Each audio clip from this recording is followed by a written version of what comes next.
Hola, buenas tardes, bienvenidos a Despúdrete Podcast.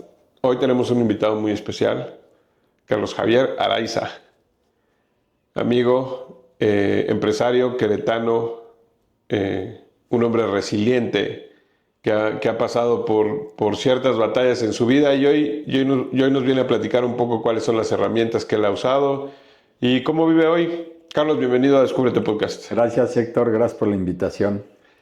Contento de Carlos, estar aquí. eh, obviamente pues nuestra audiencia no te conoce. Cuéntanos un poco acerca de ti, cómo ha sido tu trayectoria de empresario, cómo llegas a Querétaro. Cuéntanos un poquito así. Sí, en realidad, Héctor, soy de San Miguel, de San Miguel de Allende, pero mi familia es de allá, los negocios siempre estuvieron allá, pero nos venimos a vivir acá a Querétaro por el tema de las escuelas. Desde que yo tenía 6 años, desde que entré a primero de primaria, nos venimos a vivir acá y yo creo que fue una de las decisiones más importantes que mi mamá tomó, porque gracias al círculo escolar pude tener otra visión empresarial y deportivo, de competitivo, que es bueno y es malo. Es malo porque genera mucha competencia material y superficial, que en su momento caí en ella, y es bueno porque te obliga a ser mejor en el deporte y en lo laboral y en lo empresarial. ¿Cómo era Carlos de niño? ¿Qué quería Fíjate ser Carlos que, cuando soñaba Carlos? Cuando sea grande. fíjate que tuve una infancia muy padre, crecí en el campo, crecí en una hacienda, crecí en el hotel de mis papás y siempre era muy libre, ¿no? Muy libre, y a la vez, pues como era muy libre y me la vivía jugando afuera, pues también se la pasaban castigando.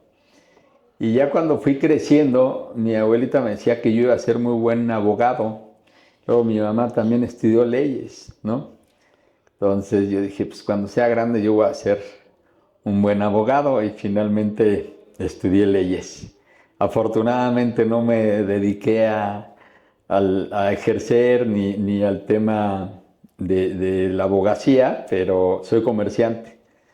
Como Dios tenía otros planes para mí, ¿no? Has tenido muchos cambios en tu vida, ¿no? O sea, estudias para abogado, pero no ejerces.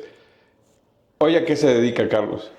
Hoy me dedico al ámbito restaurantero. Me dedico a vender pollos asados al carbón.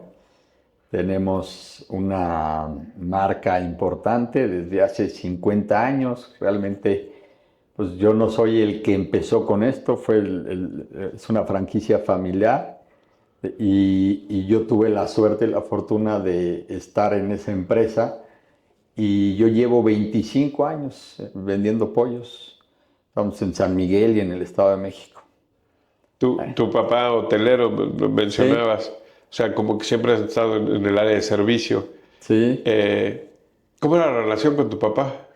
Fíjate que yo siempre lo juzgué mucho, ¿no? En un principio era, era muchos años, era distante. Mi papá hacía todo lo mejor para agradarme, pero como se la vivía en constante pleito con mi señora madre, pues mi mamá me llenaba de cosas negativas de mi papá.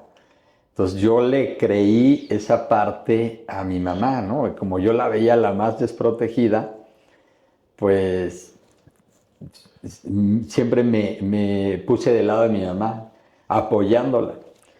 Y varios años antes de morir me di cuenta que ese ping-pong era de ellos, que yo no me debí de haber metido, ¿no? Y le pude pedir perdón. No en el último minuto, no en el hospital, no en su enfermedad de cáncer, que tenía cáncer en el colon, pero la vida me dio el regalo de varios años poderme poner en su papel de papá, de esposo, y ya cuando yo era esposo y cuando yo ya era papá, ¿no? Entonces ahí pude reconciliarme y ser empático con él, y tuve otra relación muy distinta a mi adolescencia, a mi juventud, a que estaba recién casado. Fue una persona que yo juzgué mucho, ¿no? Y al día de hoy, pues él me dio mucha fortaleza, ¿no? Él generó en mí mucha sed de trabajo, mucha sed de crecimiento. Mi mamá todo lo contrario, yo era el consentido de mi mamá. Entonces mi mamá me daba lo que yo quería, ¿no? Mi mamá casi que me echó a perder, ¿no? Y mi papá le costaba mucho trabajo volver a enderezar otra vez, entonces pues, por eso no me llevaba bien con mi papá y con mi mamá, sí. Que hoy en día lo entiendo, ¿no? O sea, mi mamá, pues me tomó como su pareja muchos años porque yo me la vivía con ella pues yo adquirí un papel que a mí no me correspondía con mi mamá, ¿no? Y obtuve ganancias secundarias, pues como el reconocimiento, estar jugando con ella vagamon, cartas, me castigaba y yo salía con dinero y con permiso, porque mi mamá lo que necesitaba era atención. Yo le daba un poco de atención y ya después yo salía con permiso y con dinero para irme a la disco, a irme con mis amigos al bar y así, ¿no? Entonces me convenía, que a la larga me trajo varias consecuencias en mi tema de pareja, en mi matrimonio, ¿no? Hoy puedes verlo. Desde luego. O sea, cómo los patrones que nos dan de repente, no desde un lado, o sea, yo no creo que ningún papá se levante pensando, me voy a fregar a este muchacho, ¿no? Sino desde sus propias carencias y desde sus propios procesos terminan transmitiéndole a los hijos este tipo de cosas como las que comentabas ahorita, ¿no? Te vuelves la pareja, te vuelves el cómplice de, y entonces vamos a juzgar a, y entonces quedas en medio, lo cual para un chavo debe ser muy desorientador, ¿no? Totalmente. Yo creé una dependencia a mi mamá y mi mamá a mí, una dependencia emocional hacia ella y cualquier problema que yo tenía en la escuela o en un tema de dinero ella me lo resolvía. Entonces, pues, haz de cuenta que mi mamá fue creando un monstruito y mi papá no me apoyaba en nada de esas decisiones, ¿no? El tema es que mi papá trabajaba en San Miguel y vivíamos en Querétaro, mi papá iba y venía. Entonces muchas veces pues, no se tenía que quedar en San Miguel por el trabajo. Y la que me daba mucho más educación, aparentemente, o liderazgo permiso, era mi mamá. A veces bien, a veces mal, pero pues a su manera y a su capacidad, ¿no? Sí, hoy lo puedes hacer sin juzgar, lo cual es increíble, ¿no? En poderlo ver. Y hoy que eres papá, ¿cómo es Carlos el papá después de haber vivido todas estas experiencias y verlas? Fíjate que en una parte, afortunadamente por lo que he vivido, tengo un poco más de herramientas que las que tenían mis papás y gracias a este tipo de aplicaciones y este tipo de podcast vamos tomando herramientas y aprendiendo más cosas para no repetir lo que hicieron nuestros antepasados, ¿no? Pero sí me cacho que soy permisivo, lo que era mi mamá. Me gustaría poner más límites, me hace falta poner más límites, porque yo también muchas veces quiero ese reconocimiento, ese amor, ese cariño de mis hijas hacia mí. Entonces, si soy permisivo, pues según yo lo voy a tener, pero no es así, para nada es así. ¿Cómo, Me cómo, confunde. cómo marcas un límite? Pues la palabra mágica, ¿no? No, no vas, no puedes gastar eso, no puedes obtener eso. Eh, ahorita vivimos en un mundo donde mis hijas, tengo 3 hijas, 23, 21 y 19, aprietan un botón en el celular y tienen las aplicaciones, Rappi, Uber, todas las compras, todo, o sea, todo lo quieren, la recompensa inmediata, ¿no? Entonces, en una gran parte, como apenas están desarrollando su propio negocio, todavía dependen de mí. Entonces, yo soy parte fundamental en generar ese deseo y esas ganas, esa sed de crecimiento personal, laboral, empresarial. Si nosotros como papás le damos todo, pues lo único que vamos a crear es una bola de ineptos e inútiles, ¿no? Voy a pasar a otro tema que has hablado mucho, ¿no? O sea, yo he tenido la oportunidad de compartir, de acompañarte a foros en donde hablas un poco. Cuéntanos de aquella tarde en San Miguel que cambió tu vida. Pues fue mañana, no fue Mañana, tarde. mañana. Yo fui a llevar a mis hijas a la escuela y a las 2 cuadras en el mero centro de San Miguel de Allende eran campañas electorales, ¿no? Estaban repartiendo unos volantes. Y las calles ahí en San Miguel son muy chiquitas a tal grado que en algunas no hay ni banqueta. Entonces le dan un volante a la camioneta de adelante. Avanza a 5 por hora, recibe el volante y me lo dan a mí. Entonces bajo mi cristal y estaban poniendo una lona en la pared y otra lona en la otra pared, en una calle chiquita, es en la calle del mercado, se llama la calle Ánima.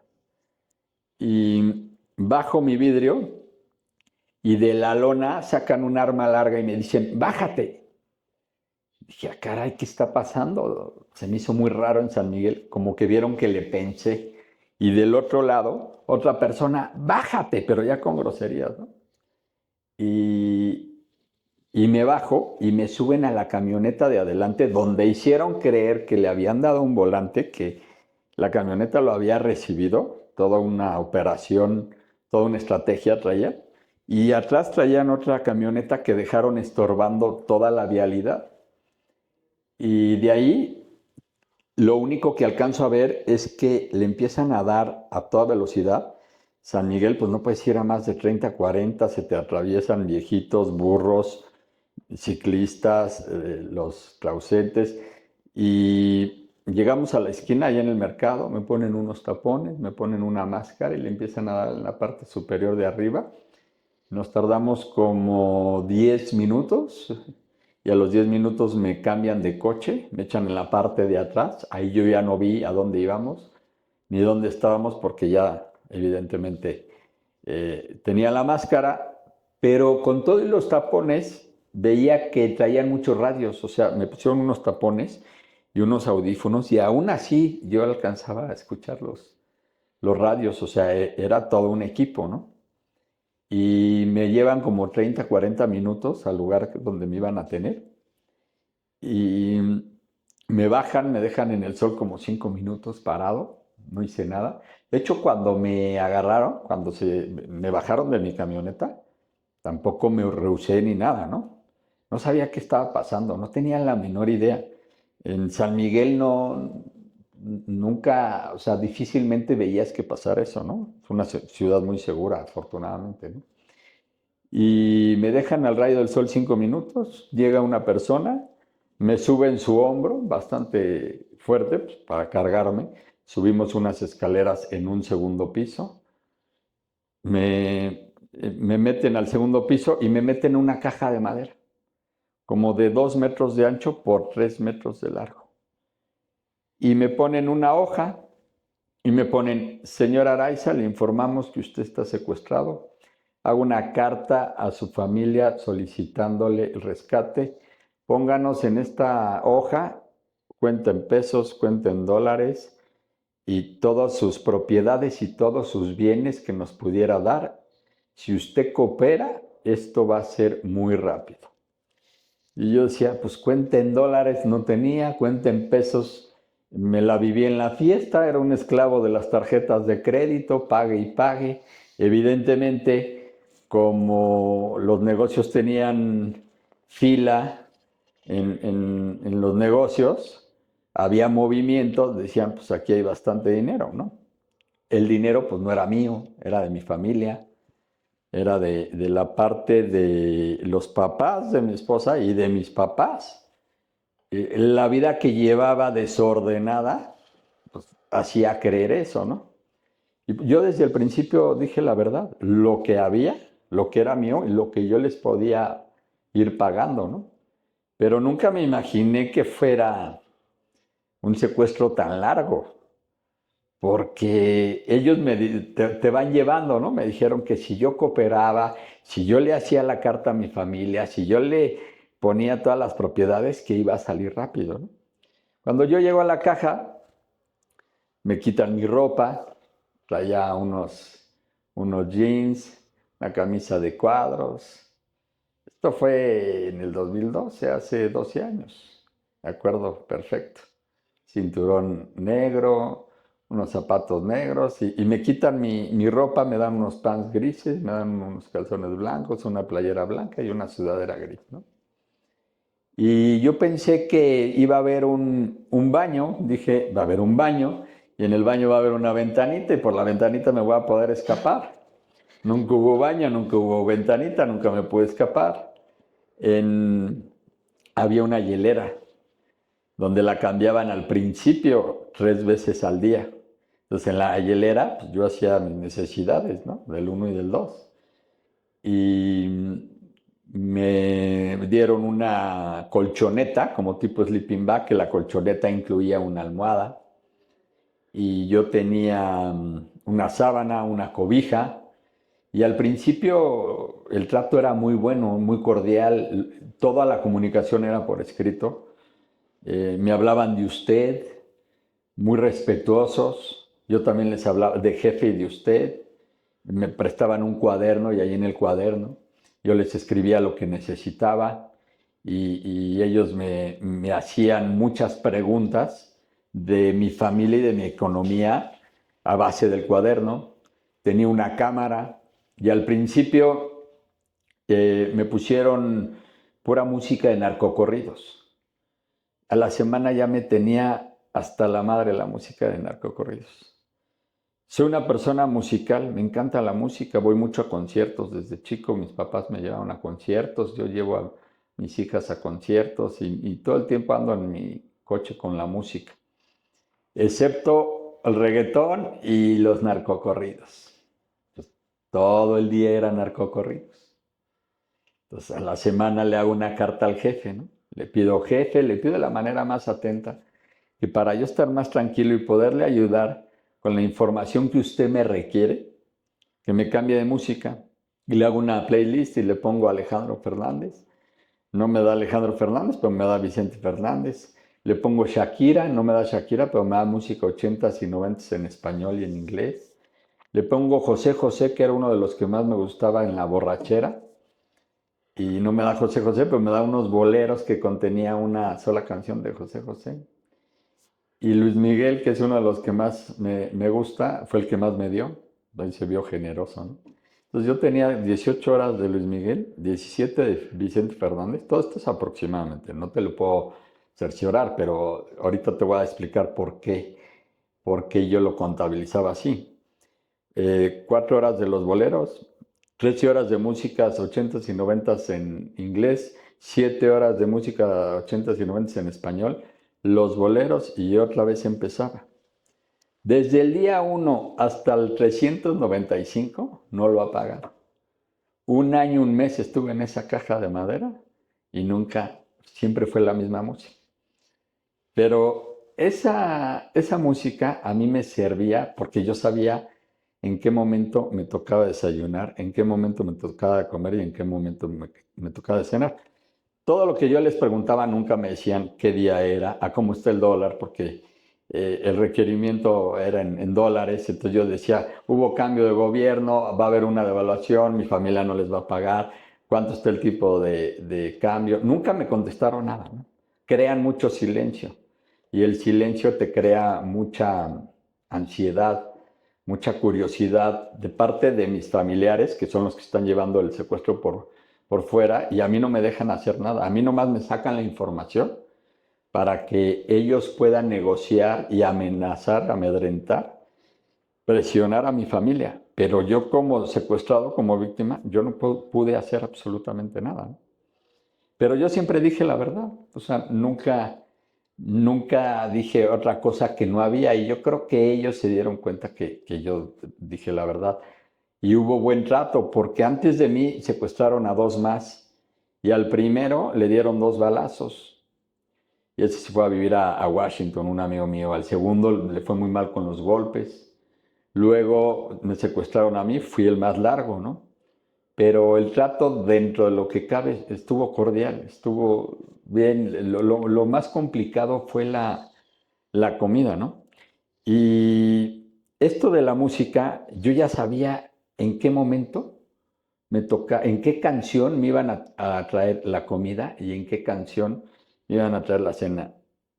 Igual y no le atinaba la canción, pero más o menos por ahí era por los boleros o por la música de 80, 90, Luis Miguel. O sea, yo ya tenía identificado. Cuando me dicen qué día es, que me prestan un periódico, ahí para dar una prueba de vida, porque ya les iban a avisar a mi familia que si mi familia no pagaba, me iban a cortar los dedos. Entonces me pusieron un periódico con la foto del día, con los 10 dedos así, ¿no? Desde luego que ya estaba todo flaco, demacrado, tenía anemia, y al último me tenían con suero, y porque no me daban de comer.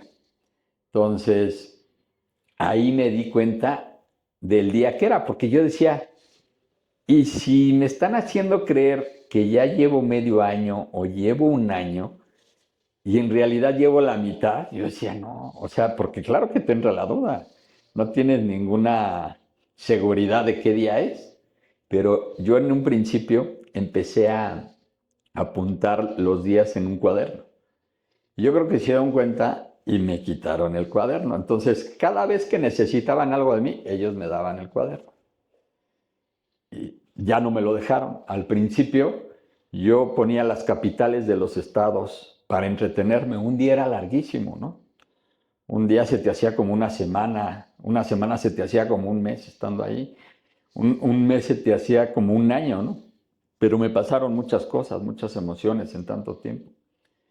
Fue un regalo, para mí fue un retiro espiritual. Al principio estaba muy enojado con Dios, ¿no?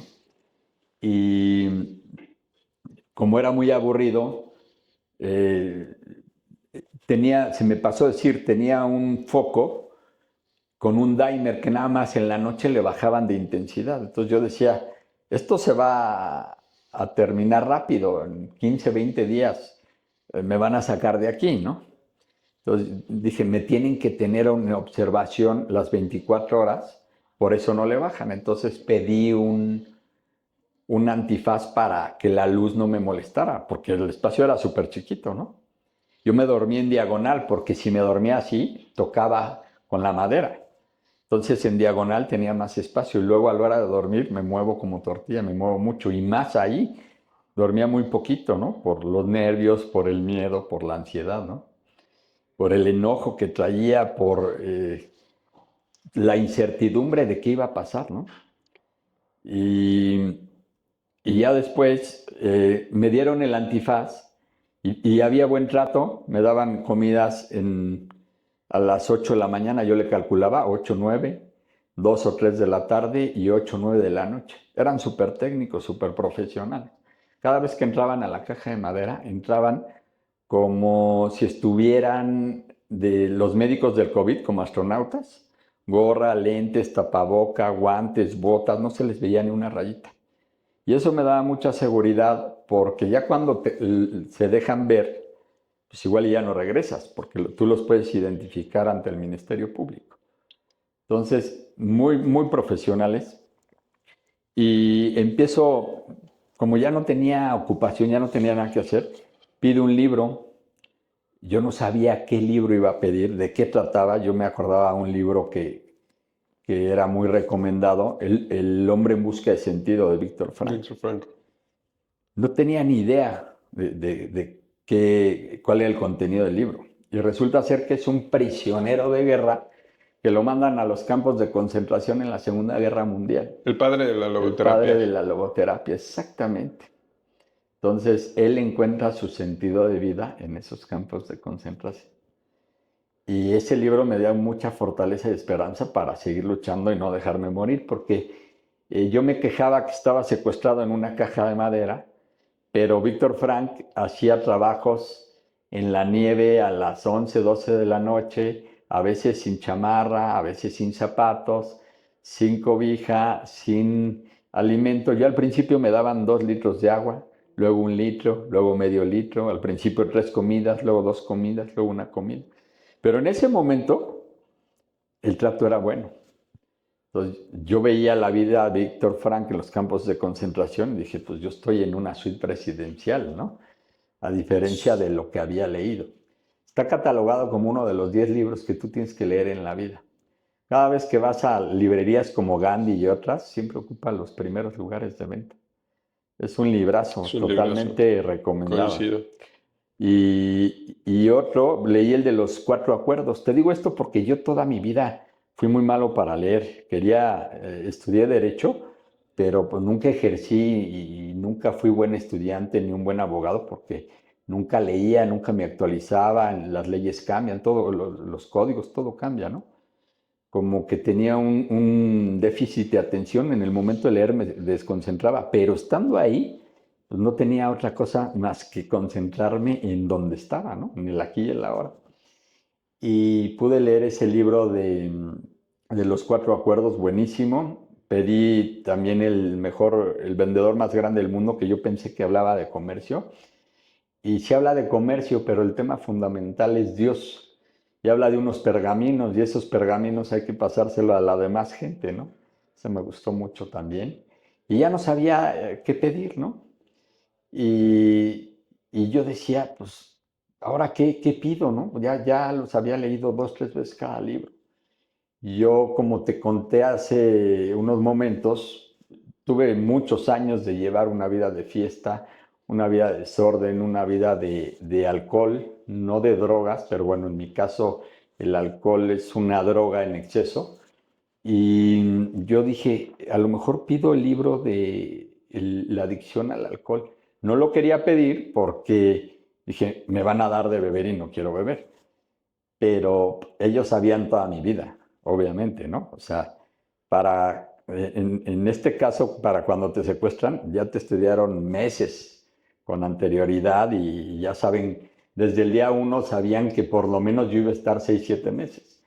Yo quería seguir tapando el sol con un dedo, ¿no? Finalmente lo pido y me lo dan. Era un libro viejo y usado. Ese libro no lo venden en cualquier lugar, tiene que ser en literatura especializada referente al alcohol, ¿no?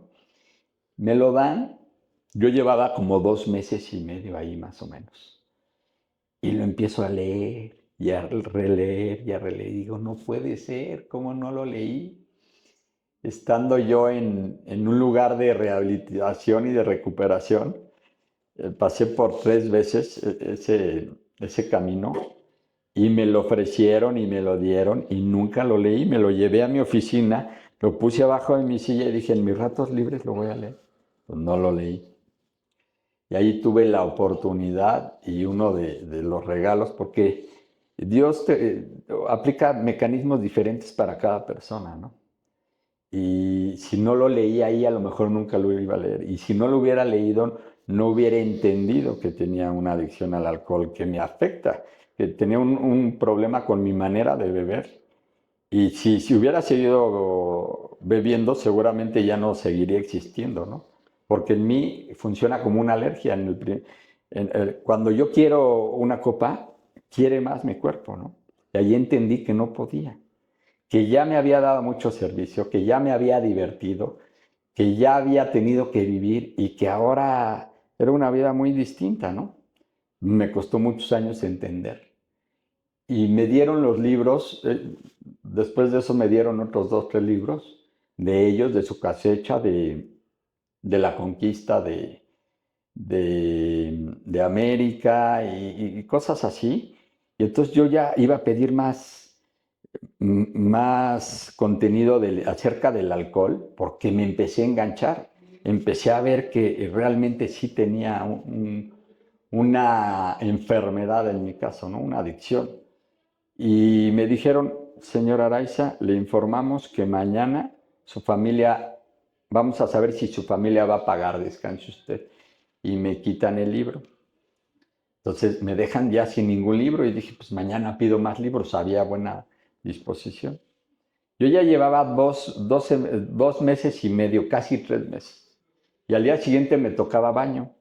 El baño era, tenías que sacar la cobija, la sábana, la hielera, que era mi baño, y ahí me ponían como una tinita chiquita donde metía la cabeza, las manos, los pies, y a veces con shampoo, y a veces con jabón, y a veces el agua helada, y a veces tibia, y a veces ahí medio calientita, y muy pocas veces me dieron rastrillo al principio, me dieron rastrillo, ya después ya no.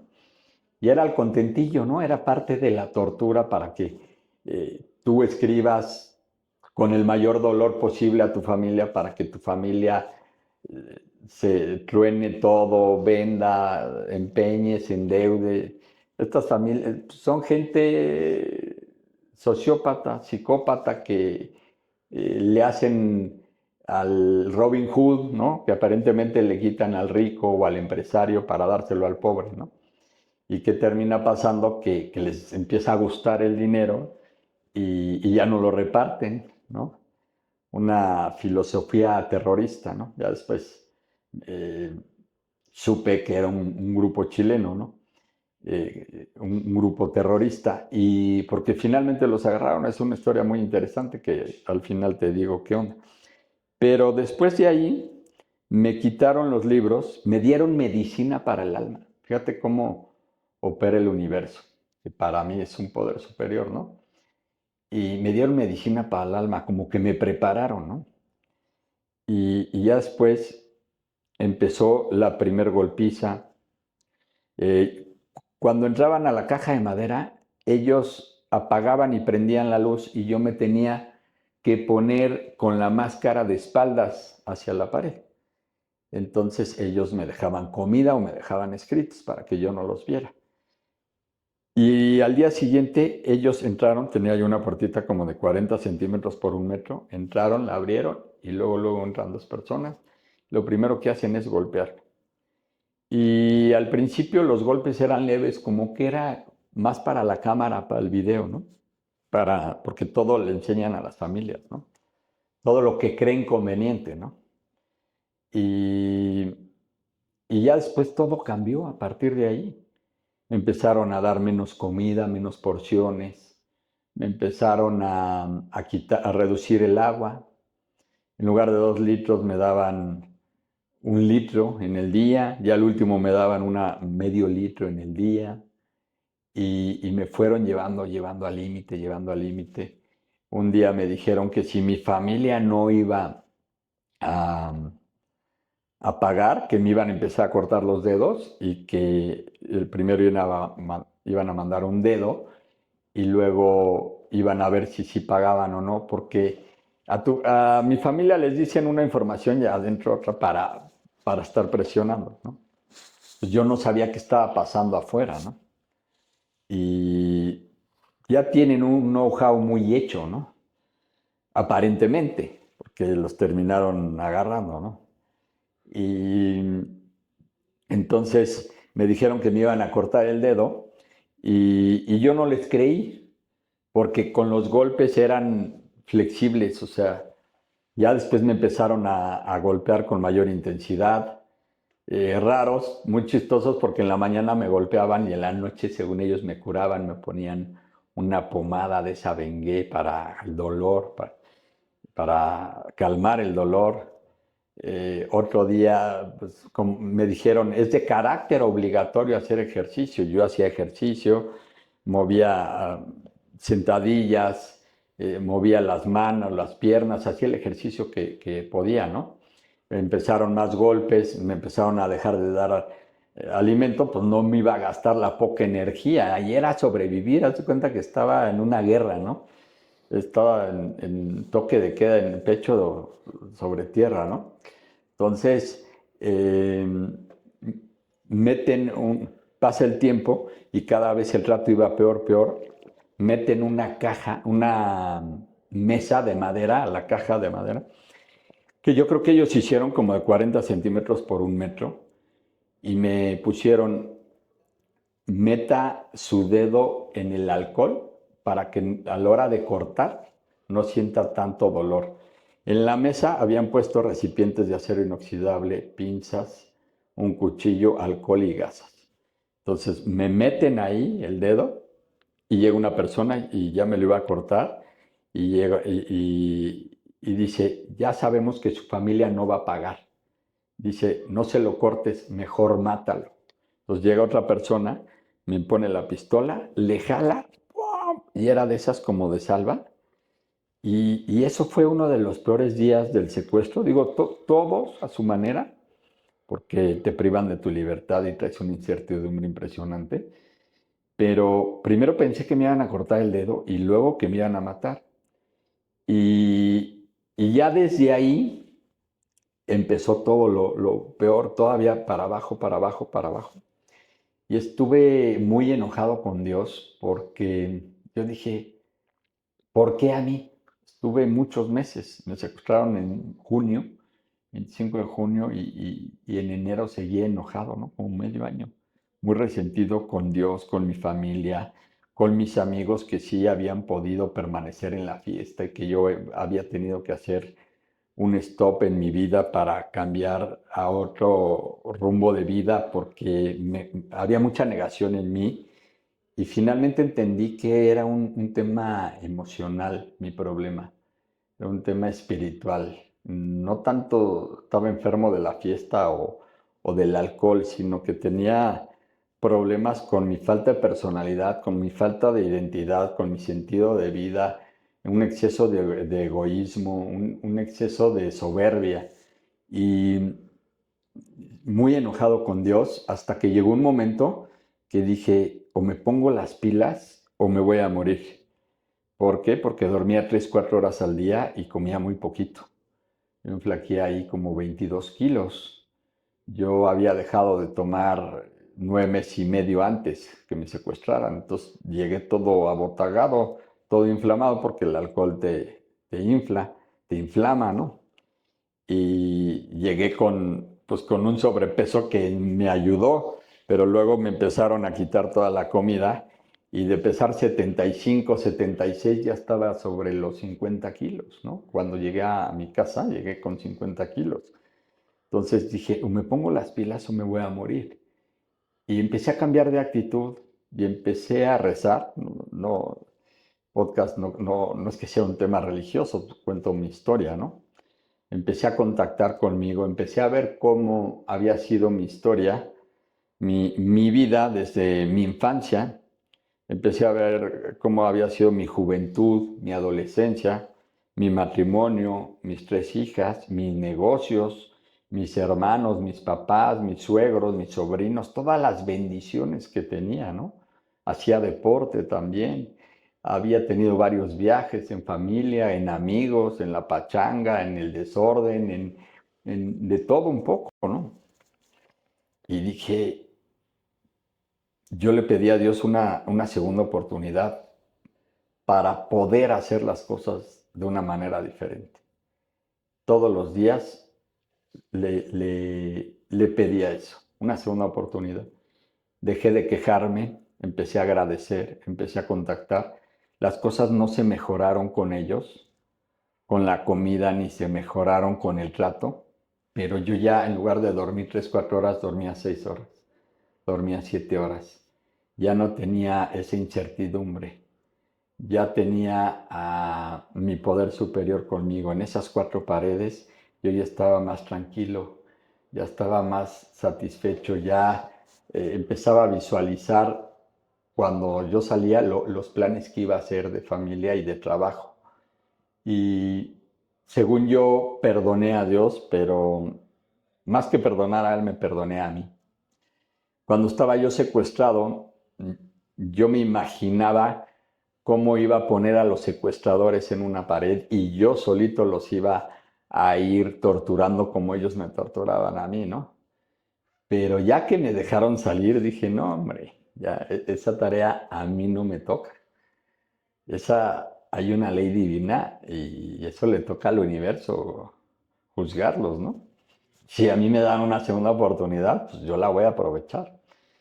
Y después del 395 días, me ponen, señor Araiza, le informamos que su familia ya pagó.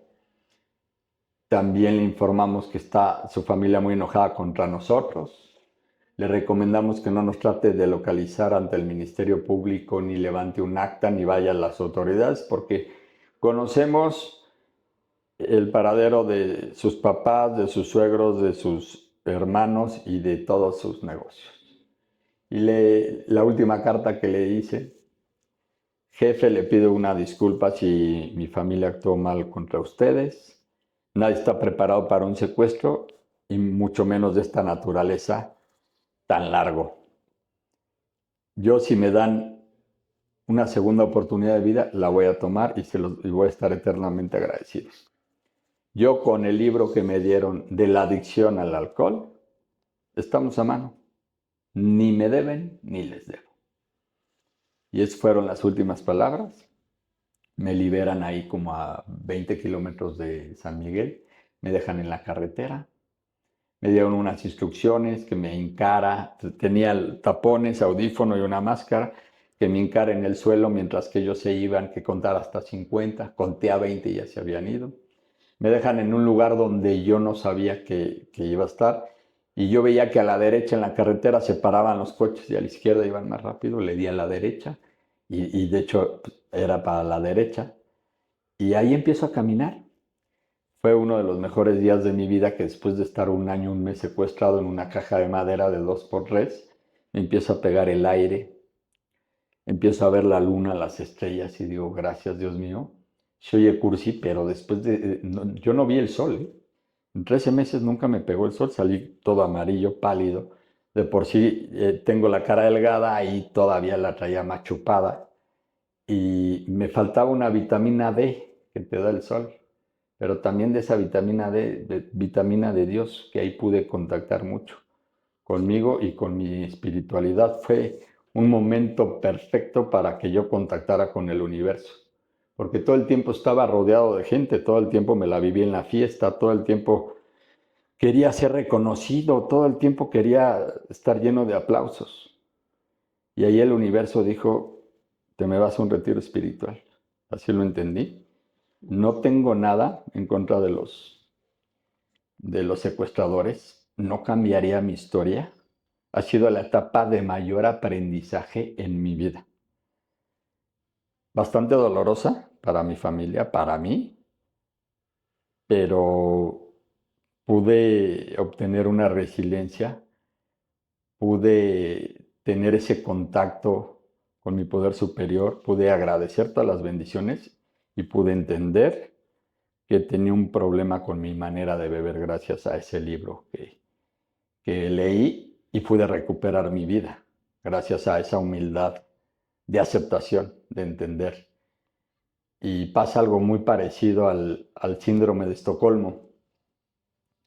No es que yo me haya enamorado de los secuestradores, porque nunca tuve una relación ni física ni verbal con ellos. Física, pues me dieron muchos golpes, torturas y demás, ¿no? Pero no hubo una relación, ni verbal tampoco. Pero estás tan cerca de la muerte todos los días que si te dan una segunda oportunidad, la agradeces. Y si yo veo los demás secuestros, cómo fueron ahí en San Miguel, a la última, que fueron 6 secuestros en San Miguel y posiblemente el de Diego Fernández. Diego dice que también fue el de él, me hice cuate de él y tienen cosas muy parecidas, ¿no? A la última de San Miguel le cortaron un dedo. Y si yo veo todos los secuestros, agradezco de que tuve un trato diferente, a lo mejor por mi actitud que tomé con ellos, porque eran los mismos secuestradores, las mismas personas, ¿no? Y decía Nelson Mandela, el hombre que le roba la libertad a otro hombre es prisionero del odio. Está preso tras los barrotes del prejuicio y de un estrecho entendimiento. Si yo le robo la libertad a otro hombre, tampoco voy a ser libre, voy a ser prisionero. Yo estuve 13 meses secuestrado en una caja de madera y ellos también. Con cama, con teléfono, con buenos alimentos, con su tele, pero también viven secuestrados.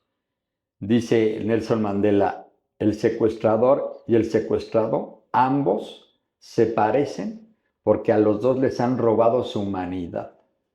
Imagínate la infancia, hace ratito me dijiste de mi infancia, la infancia y la juventud que tuvieron los secuestradores para tener a una persona ahí secuestrada, a varias en diferentes tiempos.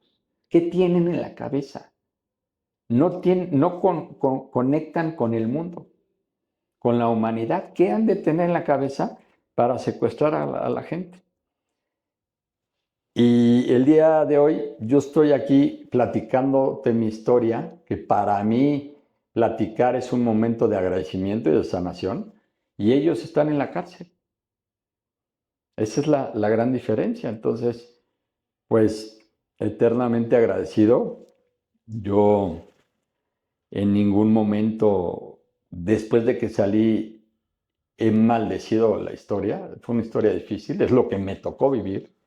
Y gracias a esa historia pude tener otra visión de la vida, otra filosofía y ver todas las bendiciones que tengo en mi vida que antes, por estar en esa vida tan desordenada, tan superficial, no veía. Entonces, para mí fue un regalo. Es raro que me dejes sin palabras, ¿no? O sea, no. Ahorita pensaba, ¿cómo dentro de una caja se puede aprender tanto?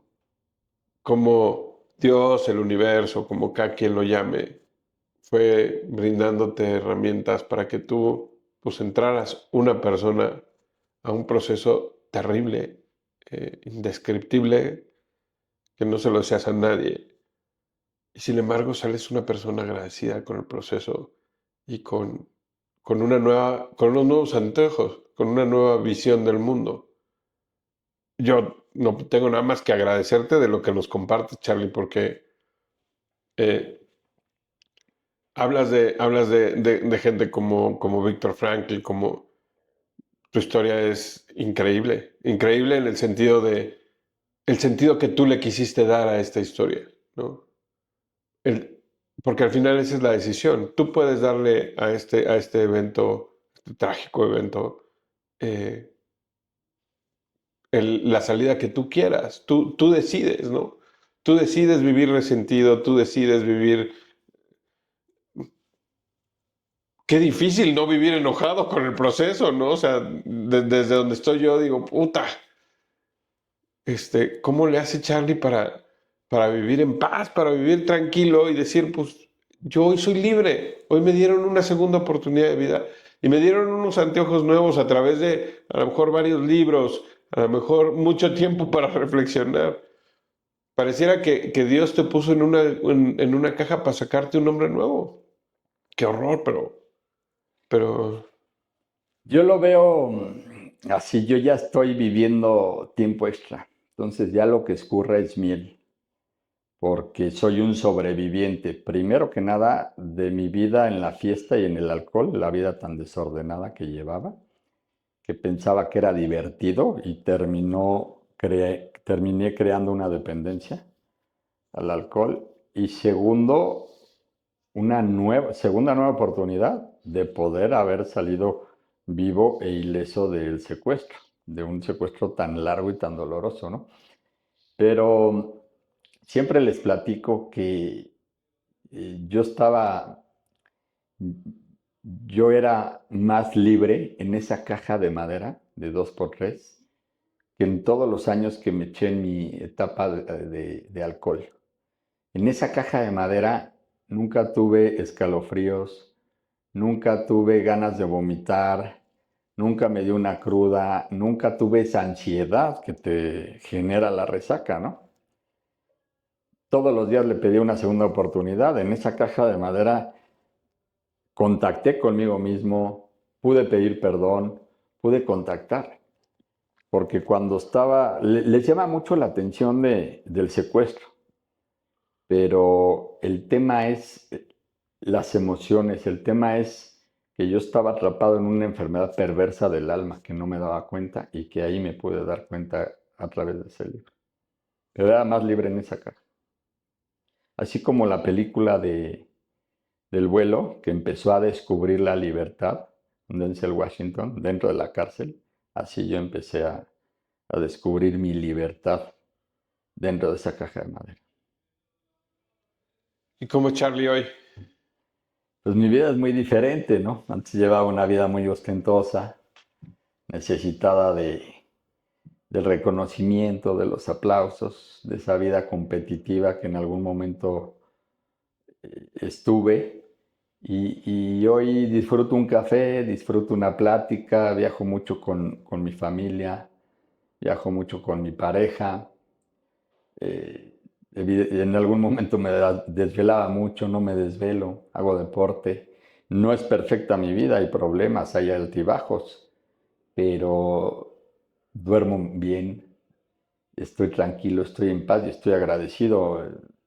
Uno de los que secuestraron le decía a Diego Fernández que cómo era posible que él no hiciera nada por el país y que siguiera viviendo ahí, porque él se fue a vivir a otro país. Y Diego le respondió que al contrario, que él se quedó a enfrentar su vida y su familia, al igual que yo. Yo tengo mis negocios aquí en México y todo lo que he hecho, todo lo que tengo se lo debo a mi México querido. Entonces sigo trabajando, no tengo temor, voy con seguridad, con armonía. Hay cosas que uno no puede controlar, que están fuera de nosotros totalmente. Ya no llevo la vida que llevaba, evidentemente hay un antes y un después, es una realidad. Hay un antes del secuestro y hay un antes de mi manera desordenada de beber. Y tuve la fortuna de tener dos vidas. Y esta me está gustando más que la otra. ¿Qué buscas hoy?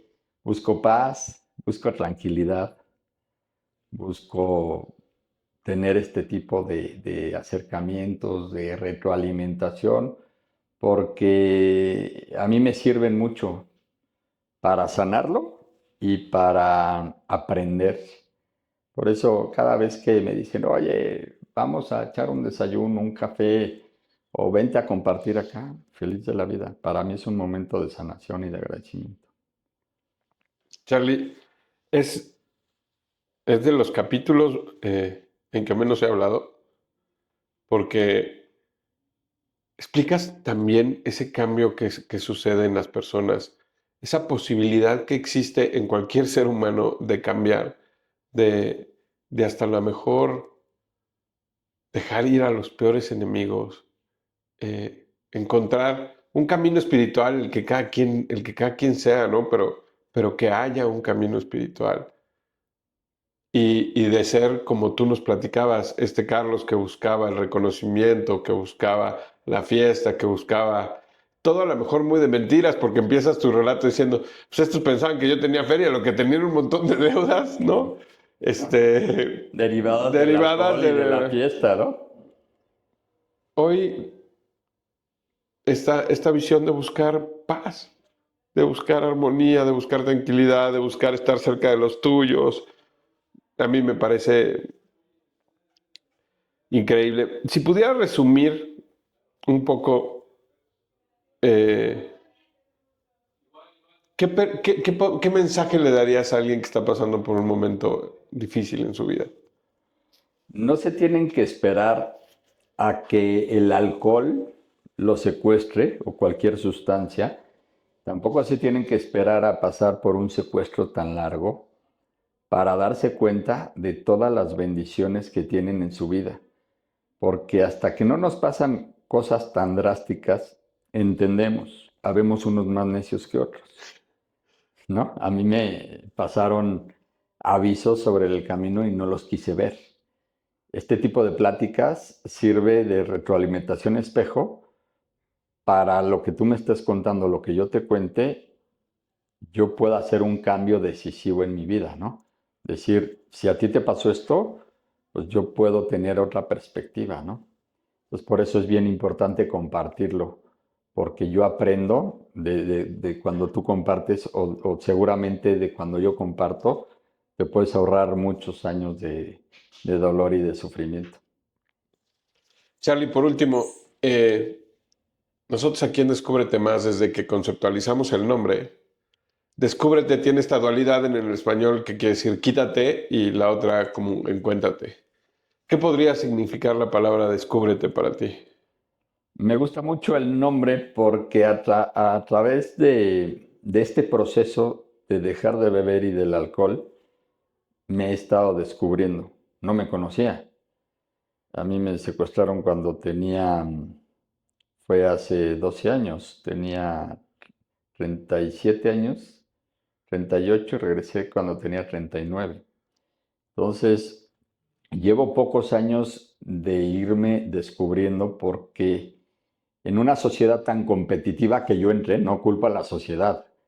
O sea, yo le entré a esa sociedad a querer sobresalir y a estar con ellos y desde luego que me trajo muchas consecuencias por, por seguir en el tema superficial. Y en cambio en el tema espiritual te dicen se vale tener una buena casa, se vale tener una buena escuela, se vale tener un buen coche, un buen viaje, pero siempre darle prioridad al tema espiritual. El trabajo no está peleado con la espiritualidad, pero mi prioridad era el tema superficial.